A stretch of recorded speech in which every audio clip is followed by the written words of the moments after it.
हालो अहवाल से तो हमने शुरुआत की कि क्या हो रहा है क्या नहीं हो रहा है। Before I move towards the questions and discussion हम अपना आगाज़ करें, साथ ही साथ आज PSL की जहां बात कर लें वहां पे स्पॉन्सर की बात हो रही थी, मेन स्पॉन्सर की, और एक रवानी बन गई है HBL PSL बोलना। एंड इवेंचुअली यस 2 साल का कॉन्ट्रैक्ट फिर आगे बढ़ गया है। HBL PSL अगले 2 सालों तक फिर रहेगा। और एक पूरी इस रीइवैल्यूएशन जो हुई उसमें अच्छी बात ये थी कि 505% इंक्रीज़ हुआ।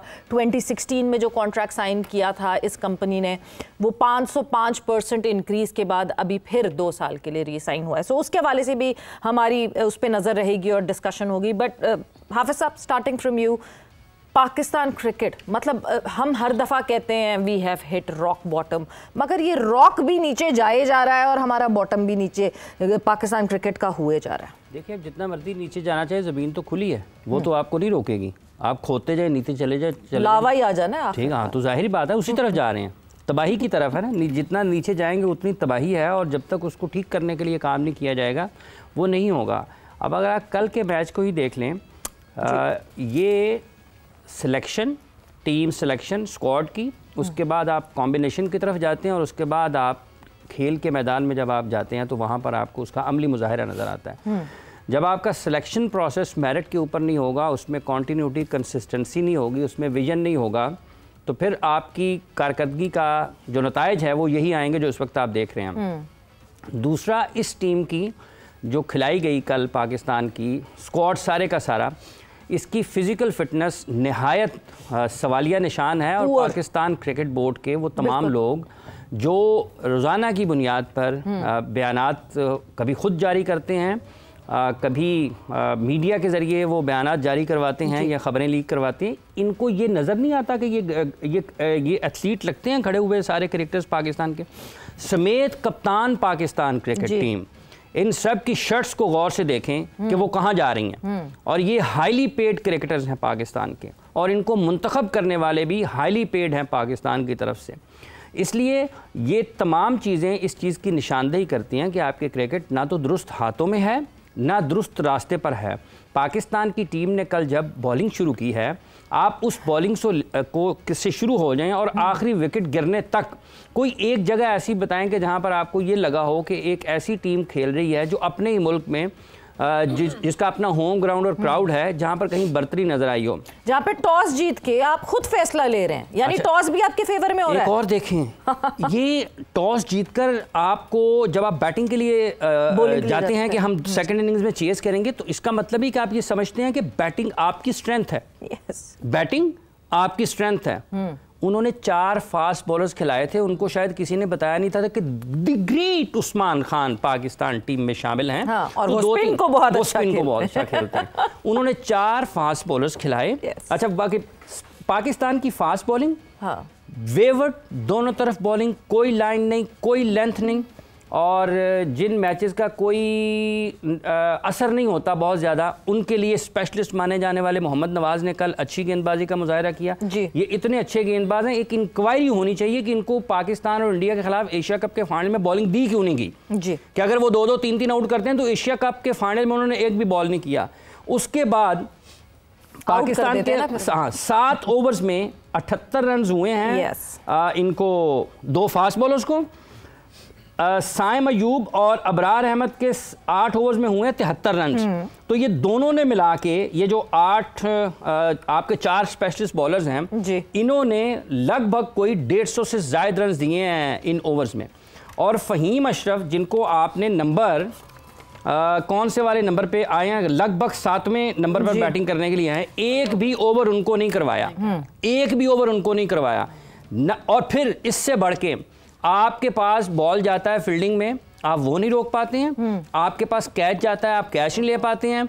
डिवॉल्ट ब्रेविस ने कल एक स्प्रिंट किया बॉल के पीछे, ठीक है, और जब उसने गेंद बाउंड्री लाइन के पास था, जो उसने डाइव किया है, वो ये बताता है कि कितना फिजिकल फिटनेस इम्पैक्ट करती है, इफेक्ट करती है और डिफरेंस क्रिएट करती है जी। और हमारे देख लें, जब 4-4, 5-5 किलो आप इजाफी वजन लेके दौड़ रहे होंगे, इतने वजन में शोएब अख्तर ना इजाफी टायरों के साथ भाग के अपनी ट्रेनिंग को फिजिकल फिटनेस को बेहतर बनाने के लिए दौड़ा करते थे।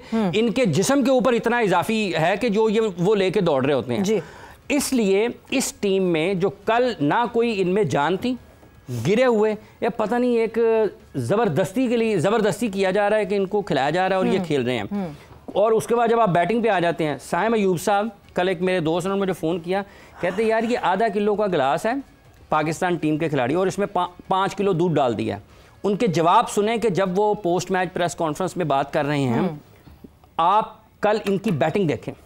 आप पोस्ट मैच प्रेस कॉन्फ्रेंस की बात करें, हम बिल्कुल उस पर नज़र डालेंगे, क्योंकि पॉइंट ये है कि या तो आपकी कारकर्दगी इतनी आला हो, आप इतने बड़े कोई स्टार हो, आप इतने कोई ज़बरदस्त खिलाड़ी हो कि आप इस तरह, मतलब आपको सिर्फ ताने तिशने सीख लिए आपने, मगर शायद बैटिंग जगह भूल गए। मेरा ख्याल से हम बहुत वक्त से पहले ही ना बहुत बड़ा स्टार आपको बना देते हैं और उसके बाद वो शोहरत क्या पता संभाली नहीं जाती, क्या मसाइल होते हैं। But Iram, coming towards you, मतलब हम कहते हैं जी हमारे स्पीयर हेड फास्ट बॉलर्स, मैं वहां से शुरू करूंगी बिकॉज पावर प्ले में ही जो हाल हुआ, पावर प्ले से ही आपको लगने लगा था कि साउथ अफ्रीका किसी और ही मूड से आई है और भरपूर साथ हमारे फास्ट बॉलर्स ने दिया।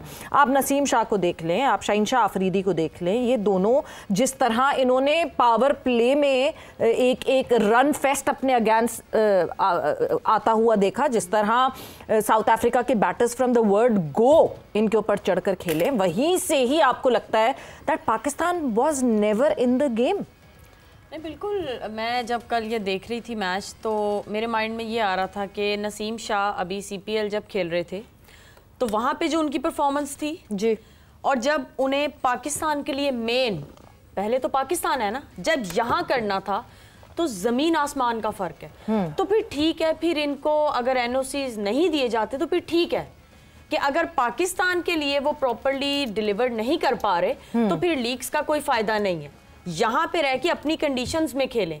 और जिस तरह कल हमारे फास्ट बॉलर्स ने बॉलिंग किया, बिल्कुल हाफिज भाई की बात को मैं सेकंड करूंगी कि लाइन लेंथ ही नहीं थी, हमसे ज्यादा बेहतर उन्होंने पिच रीड कर ली थी।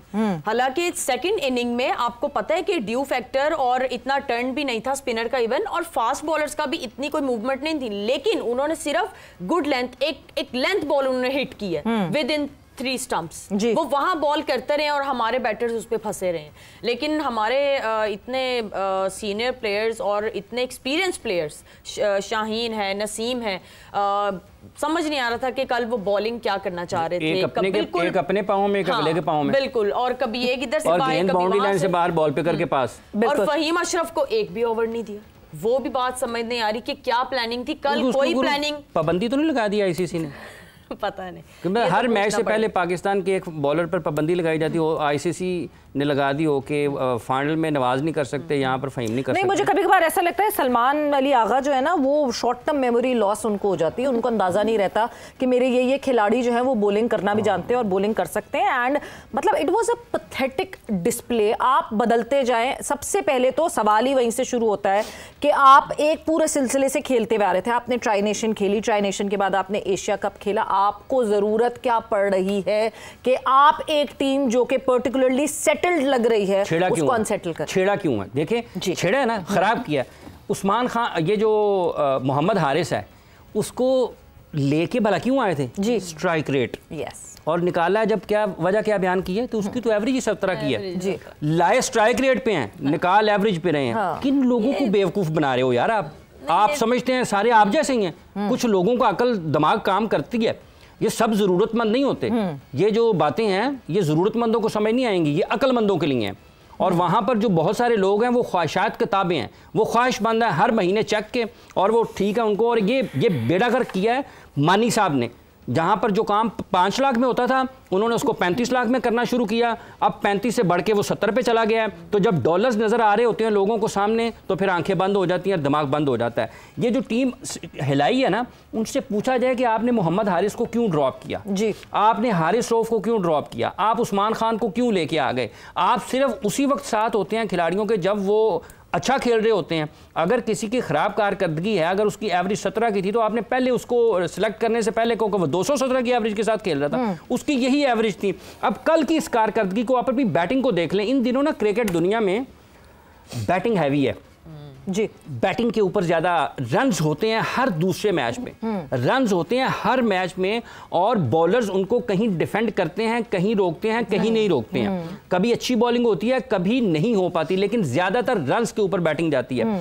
पाकिस्तान की इस बैटिंग को देख के, जिन्होंने कल 194 किया और उसके जवाब में 20 ओवर नहीं खेले, सबसे इंपॉर्टेंट बात है कि आप 8 20 ओवर ओवर्स में 8 ओवर्स हो गए थे और पाकिस्तान के सिर्फ मेरा ख्याल है 4 चौके थे, 4 चौकर वो साहिबजादा फरहान लगा के चला गया हुआ था। और पावर प्ले में साइम अय्यूब 11 बॉलें खेलते हैं और 5 रन बनाते हैं, उससे ज्यादा। और उसके बाद जो वो बातें करते हैं, मैं पहले सबसे पहले तो जरा हम एक दफा जरा वो देख लें, वो प्रेस पर नजर डालें जिसमें साइम अय्यूब जो है वो मतलब वो इस तरह बात कर रहे हैं जैसे वो अभी सेंचुरी बनाकर अभी आए हैं और अंदर आए। मतलब ऑनेस्टली स्पीकिंग इन लड़कों को ना थोड़ा सा अब ये सोचना पड़ेगा कि अपने कंडक्ट को भी सही करें, क्योंकि आप फील्ड में वो सब कमाल नहीं कर रहे जिससे आप रिस्पेक्ट गेज कर सकेंगे, तो एटलीस्ट आप प्रेशर में आके तो वो रिस्पेक्ट गेज कर लें।